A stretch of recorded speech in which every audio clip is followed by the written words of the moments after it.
Hello everyone, welcome to Foodchunkz. ഇന്ന് എൻ്റെ അമ്മമ്മയുടെ ഒരു സ്പെഷ്യൽ റെസിപ്പിയാണ് ഞാൻ കാണിക്കുന്നത്.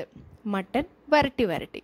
അതെ, പേര് പോലെ തന്നെ വളരെയധികം സമയമെടുത്ത് ക്ഷമയോടെ മട്ടനെ സ്ലോ കുക്ക് ചെയ്ത് എടുക്കുന്ന ഒരു അടിപൊളി റെസിപ്പി. സോ നമുക്കതൊന്ന് കണ്ടു നോക്കാം. ഞാനിവിടെ 1/2 കിലോ മട്ടനാണ് എടുത്തിട്ടുള്ളത്. ബോൺലെസ് പീസസ് ആണ് യൂസ് ചെയ്യുന്നത്. അത് നന്നായിട്ട് കഴുകി വൃത്തിയാക്കി ചെറിയ പീസസ് ആക്കിയിട്ട് കട്ട് ചെയ്ത് വെച്ചിട്ടുള്ളതാണ്. ഇനി നമുക്കിതൊന്ന് മാരിനേറ്റ് ചെയ്യാം. അതിനായിട്ട് ആവശ്യത്തിന് ഉപ്പ് ആഡ് ചെയ്യണം.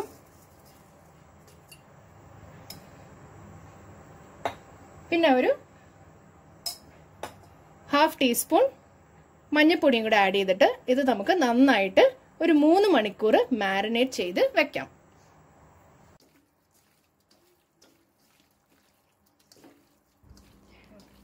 അഞ്ച് ടേബിൾ സ്പൂൺ വെളിച്ചെണ്ണയാണ് ആദ്യം തന്നെ ഞാൻ പാനിൽ ഒഴിച്ചിട്ട് ചൂടാക്കിക്കണത്. അതിൻ്റെ കൂടെ തന്നെ ഞാനിവിടെ 5 മീഡിയം സൈസ് സവോളയാണ് യൂസ് ചെയ്യുന്നത്.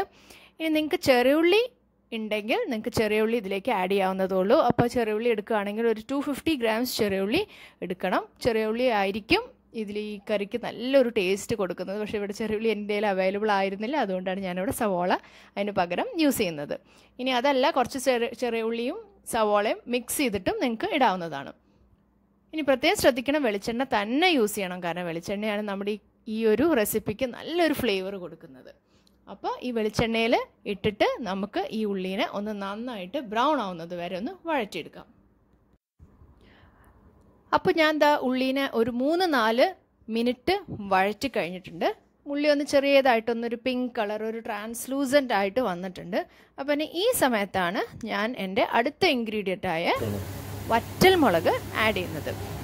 അപ്പോൾ ഞാനിവിടെ യൂസ് ചെയ്യുന്ന ഒരു 4-5 വറ്റൽമുളകും ഇവിടെ എടുത്തിട്ടുള്ളൂ. പക്ഷേ നാട്ടിലുള്ള വറ്റൽമുളകാണ് നിങ്ങൾ യൂസ് ചെയ്യുന്നതെന്നുണ്ടെങ്കിൽ ഒരു 15 മുതൽ 20 വറ്റൽമുളക് വരെ യൂസ് ചെയ്യാം. അവിടുത്തെ ഒട്ടും എരിവില്ലാത്ത വറ്റൽമുളകല്ലേ. ഇവിടെ എൻ്റെ കയ്യിലുള്ളത് വളരെ എരിവുള്ളൊരു വറ്റൽമുളകാണ്. അപ്പോൾ അതുകൊണ്ടാണ് ഞാനിവിടെ ഒരു 4-5 വറ്റൽമുളക് മാത്രം യൂസ് ചെയ്തിട്ടുള്ളൂ. ഈ വറ്റൽമുളക് മതി എൻ്റെ ഈ ഒരു റെസിപ്പിക്ക് ആ ഒരു ഞാൻ ഉദ്ദേശിച്ച ഒരു എരിവ് കിട്ടാൻ വേണ്ടിയിട്ട്. ഇനി ആ ഒരു ഉള്ളി നല്ല ബ്രൗൺ ആയി വന്നിട്ടുണ്ട്, കണ്ടല്ലോ നിങ്ങൾ. അപ്പോൾ അതിലേക്ക് ഞാനിനി മാരിനേറ്റ് ചെയ്ത് വെച്ച മട്ടൻ ആഡ് ചെയ്തിട്ടുണ്ട്. ഒരു മസാല ഇതിലേക്ക് ആഡ് ചെയ്തിട്ടില്ല. ആകെ ആഡ് ചെയ്തിട്ടുള്ള മസാല എന്ന് പറഞ്ഞു കഴിഞ്ഞാൽ മഞ്ഞപ്പൊടിയും ഉപ്പും എരിവിനായിട്ട് വറ്റൽമുളകും. ഇത് മാത്രമേ ഈ ഒരു ഉഗ്രൻ റെസിപ്പിക്ക് വേണ്ട ഇൻഗ്രീഡിയൻസ്. ഇനി എന്താണ്, നമ്മുടെ കറിയല്ല, ഈ ഒരു റെസിപ്പിയുടെ പേര് പോലെ തന്നെ വരട്ടിക്കൊണ്ടേയിരിക്കണം. ഒട്ടും തന്നെ വെള്ളം ഞാൻ ഈ ഒരു ഡിഷ് ഉണ്ടാക്കാൻ യൂസ് ചെയ്യുന്നില്ല. അതുപോലെ തന്നെ ഈ ഒരു റെസിപ്പി നിങ്ങൾക്ക് മൺചട്ടിയിൽ ട്രൈ ചെയ്യാൻ പറ്റുകയാണെങ്കിൽ ഏറ്റവും നല്ലത്. അപ്പോൾ ഇവിടെ ഞാൻ നോൺ സ്റ്റിക്കാണ് യൂസ് ചെയ്യുന്നത്. കാരണം ഇത് ഒരു മണിക്കൂറോളെങ്കിലും ഈ ഒരു മട്ടൻ ഇതിൽ കിടന്ന് നന്നായിട്ട് വേവണം. അപ്പോൾ മൺചട്ടിയിലാവുമ്പോൾ എപ്പോഴും ആ ഒരു ശ്രദ്ധ നമുക്ക് വേണമല്ലോ. നോൺ സ്റ്റിക്ക് ആകുമ്പോൾ അത്ര ഒരു അടി പിടിക്കുന്നോ കരിഞ്ഞു പോകുമെന്നൊന്നൊരു ടെൻഷൻ വേണ്ട. അപ്പോൾ അതുകൊണ്ടാണ് ഞാൻ നോൺ സ്റ്റിക്ക് എടുത്തത്. അപ്പോൾ മട്ടൻ ഒരു ഹാഫ് കുക്കായി വന്നിട്ടുണ്ട്. ഞാൻ വീണ്ടും ഒന്ന് സ്റ്റിർ ചെയ്തിട്ട് പിന്നെ അതുപോലെ തന്നെ ഒന്ന് അടച്ചു വെച്ചിട്ട് ഒന്ന് പിന്നെയും കുക്ക് ചെയ്യുകയാണ്. ഇടയ്ക്കിടയ്ക്ക് ഒന്ന് ഇളക്കി കൊടുക്കുന്നുണ്ട്. ഇപ്പം ഏകദേശം ഒരു മണിക്കൂറോളായി ഞാനിപ്പോൾ ഇത് വരട്ടി എടുക്കാൻ തുടങ്ങിയിട്ട്. അപ്പോൾ നമ്മുടെ മട്ടൻ റെഡി ആയി കഴിഞ്ഞു. മട്ടനൊക്കെ നന്നായി കുക്കായി വന്നിട്ടുണ്ട്. അതിൻ്റെ കളറ് നിങ്ങൾ കണ്ടില്ലേ, നല്ല ഡാർക്ക് ബ്രൗൺ, നല്ല ഡീപ്പ് ബ്രൗൺ ആയിട്ട് നമുക്ക് കിട്ടിയിട്ടുണ്ട്.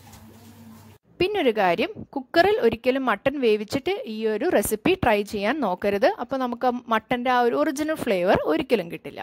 അപ്പോൾ ഞാൻ പ്ലേറ്റ് ചെയ്ത് ഉഗ്രൻ നമ്മുടെ മട്ടൻ വരട്ടി. ഇപ്പോൾ വീഡിയോ എല്ലാവർക്കും ഇഷ്ടമായെന്ന് വിശ്വസിക്കുന്നു. സബ്സ്ക്രൈബ് ചെയ്യാത്തവർ please subscribe to Foodchunkz. Thanks for watching. By.